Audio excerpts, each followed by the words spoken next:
Boa tarde a todos e todas do GPDA, todos que estão envolvidos no projeto GESAID, a todos da UFSC.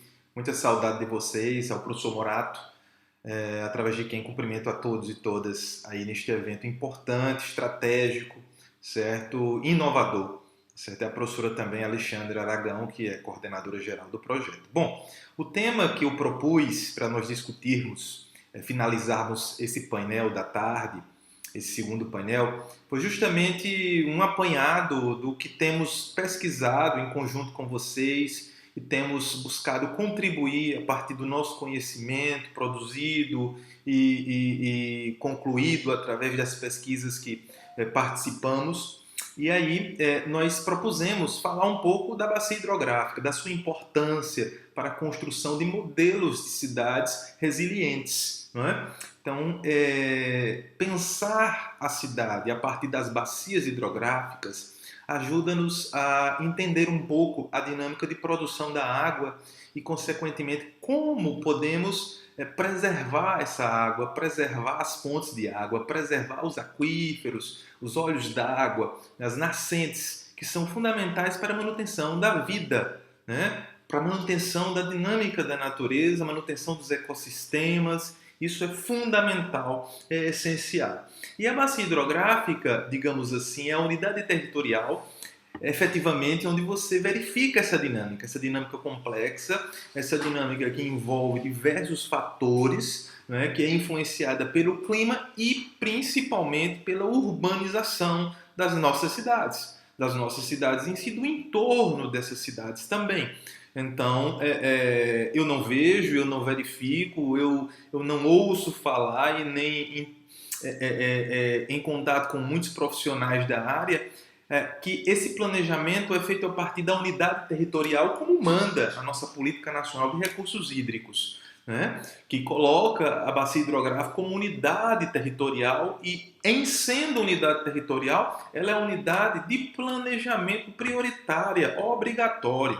Não? E eu digo que a bacia hidrográfica tem uma função ecossócio-jurídica fundamental. Então, o conceito e a concepção de bacia hidrográfica para o projeto GESAID é natural, digamos assim, é fundamental, é da essência desse projeto para compreender como é o processo de injustiças territoriais, né? E a bacia hidrográfica está digamos, essa pleiade de injustiças territoriais que acontecem nas nossas cidades, no entorno delas. A bacia hidrográfica é palco dessas injustiças, tá certo? Então, a sua relevância é considerável, a sua relevância é fundamental nesse processo de planejamento, tá certo? Então, a sua importância passa pelo planejamento urbano ambiental, fundamental, na preservação ambiental, na preservação dos corpos hídricos, né? E para que vocês entendam, eu estou colocando o slide aí para vocês verem, nós temos a bacia hidrográfica como sendo a receptora das águas do ciclo da água. Então, o ciclo da água, como todos sabem, é o ciclo hidrológico, eu prefiro o ciclo da água, na verdade é o ciclo realizado pela natureza, para que a água seja utilizada pelos ecossistemas. Então, a água nos seus diversos formatos, líquida, gasosa e sólida, circula, na verdade, certo, pelo nosso planeta. Nós, seres humanos que vivemos nas cidades, recebemos essas águas, tratamos essas águas e fornecemos essas águas às diversas atividades econômicas que realizamos do dia a dia, para uso doméstico, para a agricultura e para a indústria.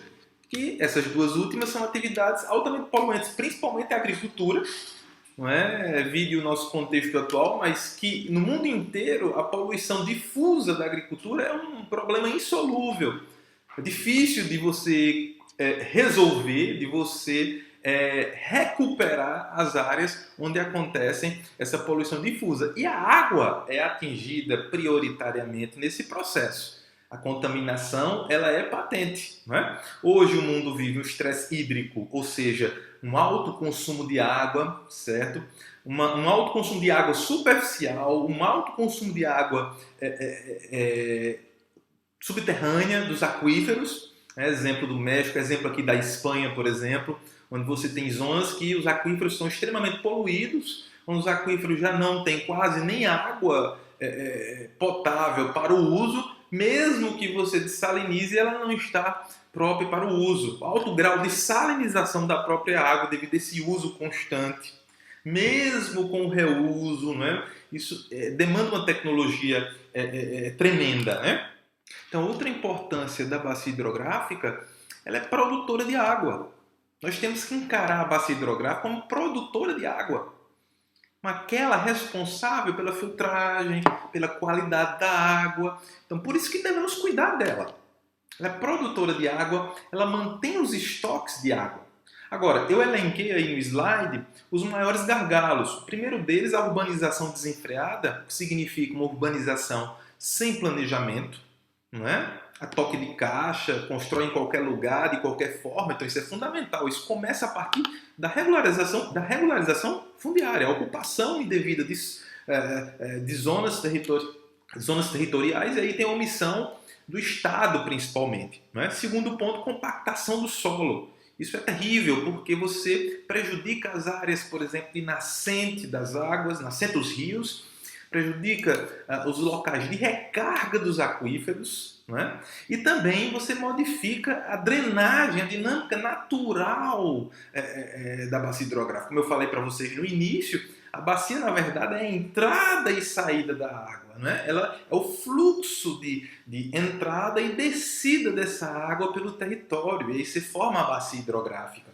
Tá certo? E também, outro gargalo é a poluição dos rios, a poluição das nossas águas subterrâneas. E principalmente das águas subterrâneas, cuja detecção é mais difícil, o tratamento é mais complexo, demanda mais recursos, mais tecnologia. Tá certo?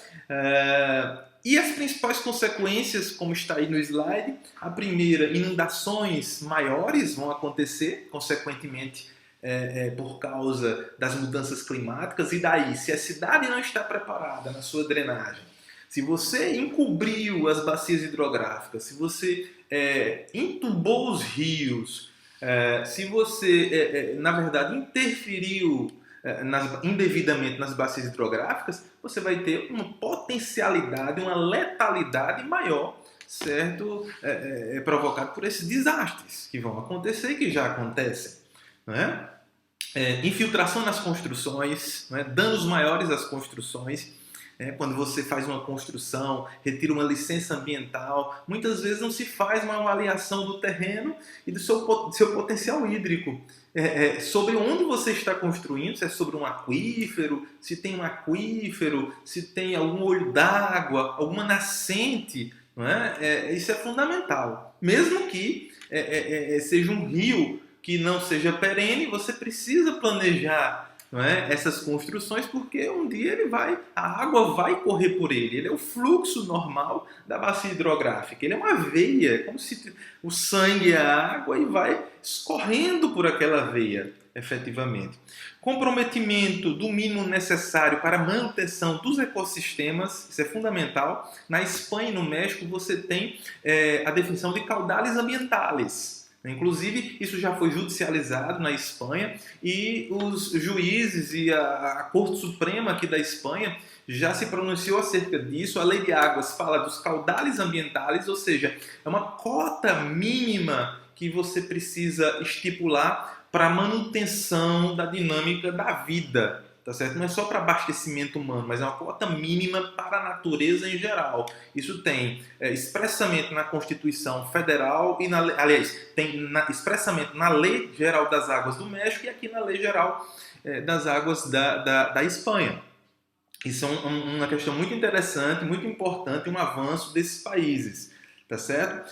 E o comprometimento do abastecimento humano para para as diversas, não só a nossa sobrevivência, o uso da água para nós, o uso doméstico, mas para a manutenção das atividades econômicas. Né?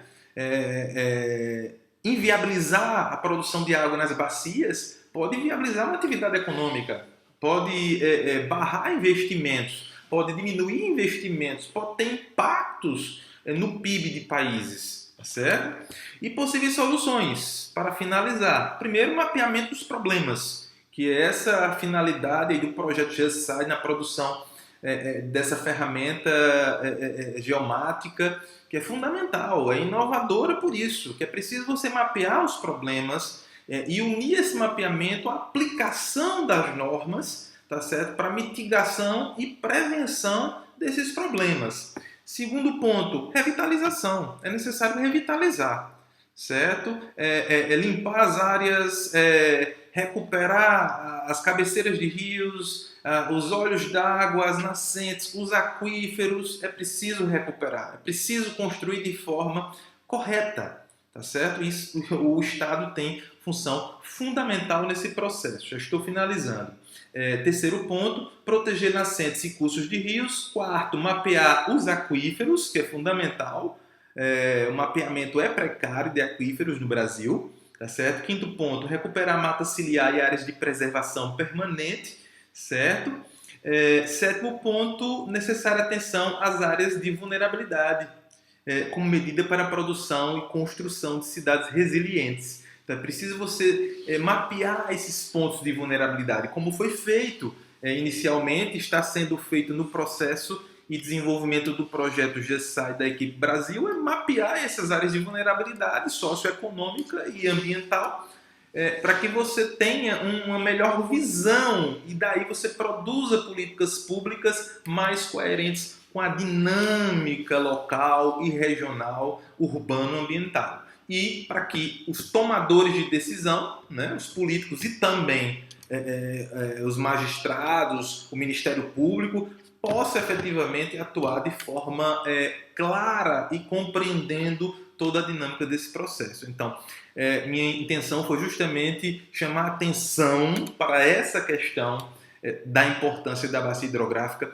na constituição de cidades resilientes. Então, agradeço. Qualquer dúvida, tem um e-mail aí, vocês podem mandar uma mensagem para mim e a gente pode ir conversando também pelo WhatsApp, tá certo? Por enquanto eu estou aqui na Espanha, em fevereiro eu volto, mas estamos aqui sempre conectados. Um abraço a todos e até uma próxima oportunidade.